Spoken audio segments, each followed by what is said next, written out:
Fast food আপোনাৰ প্ৰিয় নেকি? আজিৰে পৰা ফাষ্টফুড খোৱাত আপুনিও সাৱধান হওক, কিয়নো ই আপোনাৰ শৰীৰত সৃষ্টি কৰিব পাৰে মাৰাত্মক ব্যাধি। আজি যুৱ প্ৰজন্মৰ বহুতৰে প্ৰিয় মেগী, চাওমিন, পিজ্জা, বাৰ্গাৰ। কিন্তু আপুনি জানেনে এইবোৰ খাদ্যৰ সোৱাদ বঢ়াবলৈ ব্যৱহাৰ কৰা হয় মাৰাত্মক সামগ্ৰী, যাৰ ৰাসায়নিক নাম মনোছডিয়াম গ্লুটামেট। আমি বহুতেই তাক আজিনামোটো বুলি জানো।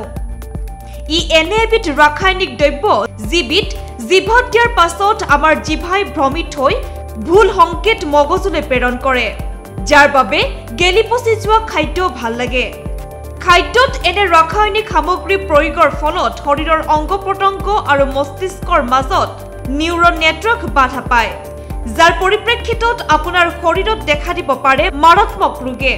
এই আজিনামোটো সেৱন কৰাৰ ফলত আপোনাৰ শৰীৰত ৰক্তচাপ বাঢ়িব ধৰে, মূৰৰ বিষ, ঘাম ওলোৱা, মুখমণ্ডল ৰঙা পৰা, দুৰ্বল ভাৱ হোৱা আদি তাৎক্ষণিকভাৱে বাঢ়ি যায়।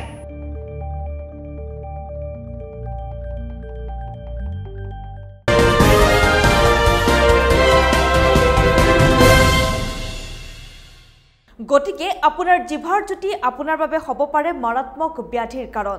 এইসমূহ খাদ্য সামগ্ৰী খোৱাৰ লগে লগে আপুনি আপোনাৰ দেহলৈ কঢ়িয়াই আনে নতুন বেমাৰ।